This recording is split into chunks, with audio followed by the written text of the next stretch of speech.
¿Cómo están, queridos estudiantes? Ahora vamos a explicar cómo debemos resolver los ejercicios en trabajo, energía y potencia. Vamos a repasar un poquito acerca de las magnitudes, las unidades y las ecuaciones que vamos a utilizar para resolver los ejercicios. ¿Ya? Por ejemplo, la anterior semana dijimos que en trabajo, energía y potencia vamos a utilizar el trabajo, que se simboliza con la letra B doble, y se mide en Newton por metro, o julios, joules.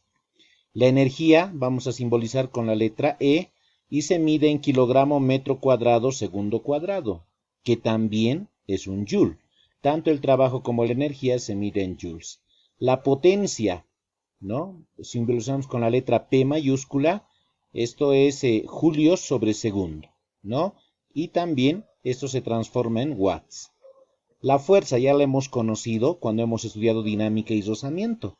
La representamos con la letra F, ¿no? En el sistema MKS, kilogramo metro sobre segundo cuadrado, o también newton.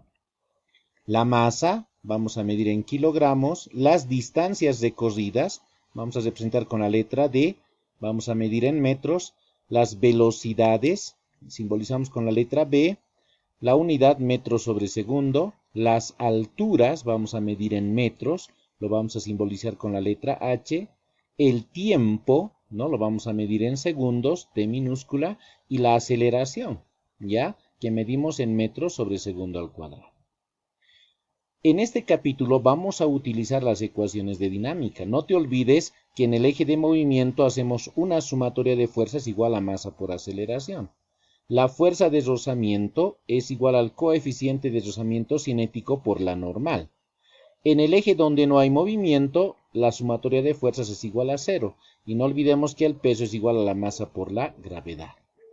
En trabajo hemos definido, por si acaso, ¿no? Las fuerzas que están en el eje del movimiento realizan trabajo, ¿ya? El trabajo es igual a la fuerza por la distancia. La energía cinética es igual a la masa por la velocidad al cuadrado dividido entre 2. La energía potencial es igual a la masa por la gravedad por la altura. Hay un teorema trabajo-energía, ¿no? Trabajo-energía cinética, que nos dice que el trabajo total va a ser igual a la diferencia entre la energía cinética final y la energía cinética inicial. Vamos a resolver el problema número 3 de la práctica, que dice: se desea levantar un bloque de 80 kilopondios de peso hasta una altura de 10 metros por medio de un plano inclinado, que forma un ángulo de 30 grados con respecto al eje horizontal. Si la fuerza ejercida sobre el bloque es de 61.22 kilopondios y el coeficiente de rozamiento cinético es de 0,2, calcular. Inciso A, la aceleración del bloque. Inciso B, el tiempo en que tarda en subir el bloque. Inciso C, el trabajo total realizado. Inciso D, la energía cinética final. Inciso E, la energía potencial final. Y finalmente, inciso F, la potencia general. Este es el gráfico del problema número 3. Tenemos un plano inclinado que está formando 30 grados con respecto al eje horizontal, y lo que se desea es subir este cuerpo de masa M hasta la parte más alta. Hay que subir 10 metros de altura, ¿no? Entonces, ¿qué datos tenemos? Del problema tenemos el peso, que es de 80 kilopondios, ¿ya? Tenemos la altura, que son 10 metros. Tenemos la fuerza que se está aplicando, que es de 61.2 kilopondios acá. Y tenemos el coeficiente de rozamiento cinético, que es 0.2. Nos concentramos en el inciso A, ¿ya? Vamos a calcular la aceleración. Pero antes, nosotros estamos observando que tanto el peso como la fuerza, la unidad está en kilopondios. Para resolver tenemos que manejar estas unidades del sistema MKS o sistema internacional. ¿Qué quiere decir? Que la fuerza tiene que estar en newtons. Por lo tanto, lo primero que vamos a hacer es transformar mediante factores de conversión el peso y la fuerza. El peso es de 80 kilopondios. Sabemos que un kilopondio tiene 9,8 newtons. Eso utilizamos para hacer el factor de conversión. Entonces, 80 por 9.8 serían 784 newtons. Es el peso. Hacemos lo mismo para la fuerza. La fuerza que nos han dado es 61.22 kiloponios. Aplicamos el factor de conversión. 9,8 newtons equivale a 1 kiloponio. Multiplicando y dividiendo nos va a salir 599.96 newtons. Eso sería lo primero que tenemos que hacer. Hemos transformado los kilopondios en newtons. ¿Ya? Ahora, una vez que ya hemos transformado los kilopondios en newtons, podemos empezar a resolver. Si queremos calcular la aceleración, tenemos que hacer un diagrama de cuerpo libre. No te olvides que el diagrama de cuerpo libre es la representación de todas las fuerzas que actúan sobre un cuerpo en el plano cartesiano.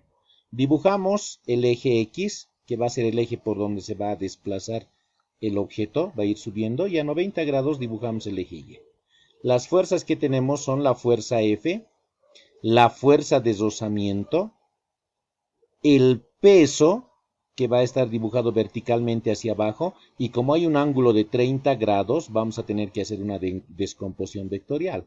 En el eje Y, peso coseno de 30, y en el eje X, peso seno de 30, ¿no? Como el cuerpo está apoyado sobre la superficie, tenemos la normal. El movimiento es en el eje X, va a ir subiendo por la pendiente. Entonces, trabajamos en el eje del movimiento. Hacemos sumatoria de fuerzas igual a masa por aceleración en el eje X. ¿Cuántas fuerzas tenemos en el eje X? Tenemos 3. La fuerza F, que va a ser positiva porque está en el mismo sentido que el movimiento. La fuerza de rozamiento y el peso seno de 30, que van a ser negativos porque están en sentido contrario al movimiento. Entonces anotamos primero el positivo, F, luego los negativos, fuerza de rozamiento menos peso seno de 30. Va a ser igual a masa por aceleración. De acá despejamos aceleración. Todo lo que multiplica pasa a dividir. Por lo tanto, despejando, la aceleración va a ser igual a la fuerza menos la fuerza de rozamiento menos el peso seno de 30 dividido entre la masa.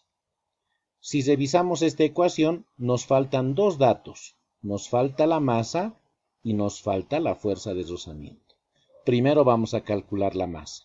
Y eso lo vamos a calcular a través de la fórmula del peso. No olvidemos que el peso es igual a la masa por la gravedad.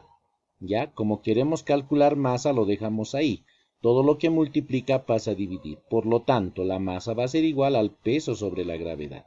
De nuestros datos, el peso es 784 newtons. En vez de newton, estamos anotando su equivalente.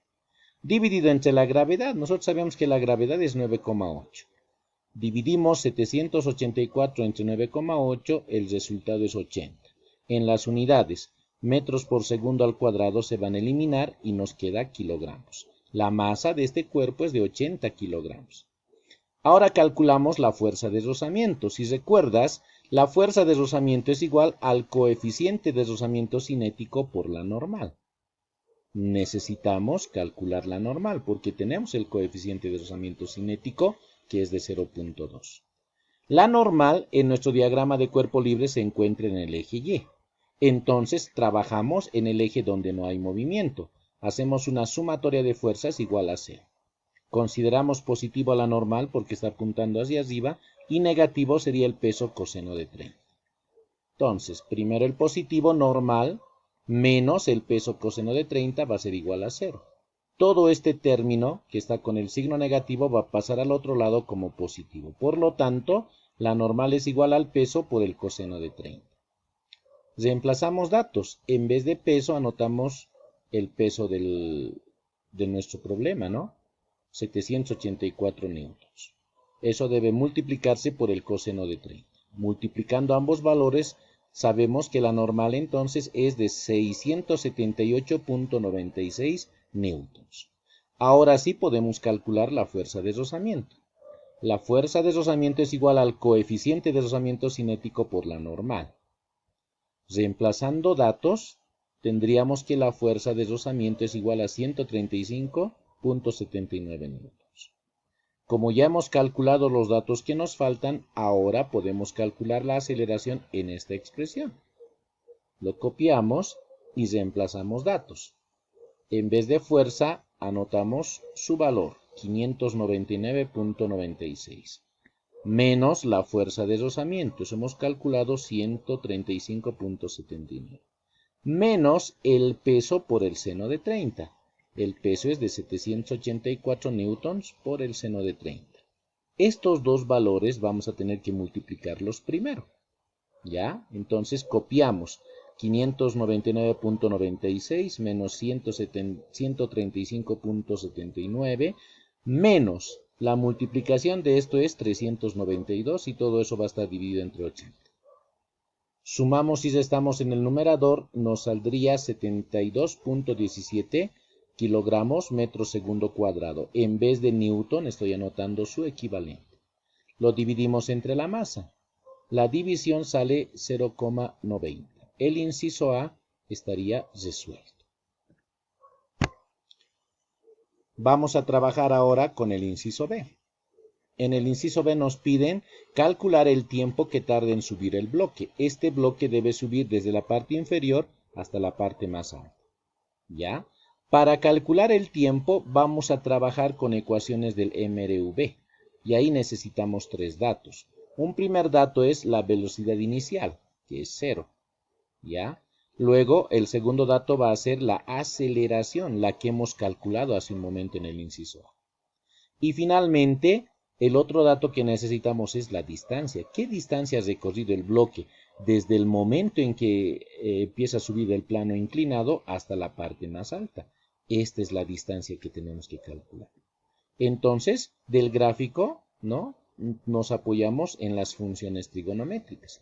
Para ello, como es un triángulo rectángulo, debemos reconocer la hipotenusa, que es el lado más largo, el cateto opuesto, que está al frente del ángulo, y el cateto adyacente, ¿no? Vamos a utilizar la función seno.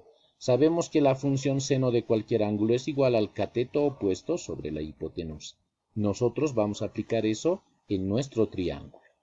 El seno de 30 va a ser igual entonces,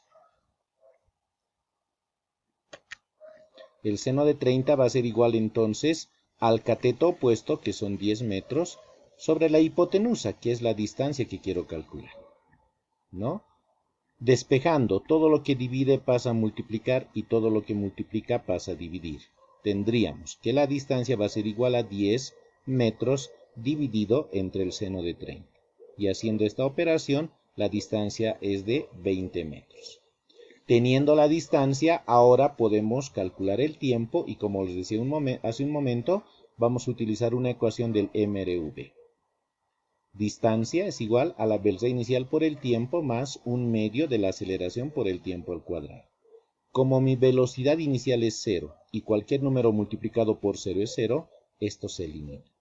¿Ya? Entonces tenemos que la distancia va a ser igual a un medio de la aceleración tiempo al cuadrado. Nosotros vamos a despejar el tiempo al cuadrado. El tiempo al cuadrado va a ser igual a 2 por distancia dividido entre la aceleración. Reemplazamos datos. 2 en vez de distancia 20 metros es lo que hemos calculado y en vez de aceleración lo que hemos calculado también en el inciso A. 2 por 20 serían 40. 40 dividido entre 0.90 es 44.44. Por extremos y medios, metro con metro se va a eliminar, solamente me queda segundos al cuadrado. Este cuadrado pasa al otro lado en forma de raíz. Significa que debo sacar la raíz cuadrada de 44.44, que sería 6.67. Este cuadrado del segundo desaparece con la raíz. El tiempo entonces es de 6.67 segundos. Inciso B, resuelto. Vamos al inciso C. En el inciso C nos piden calcular el trabajo total realizado. ¿Ya? Para calcular el trabajo total, vamos a recordar un poco de teoría. Realizan trabajo las fuerzas que están en el mismo eje del movimiento. En el eje del movimiento tenemos tres fuerzas. la fuerza que está apuntando en el mismo sentido del movimiento, la fuerza F, va a realizar un trabajo positivo. Las otras dos fuerzas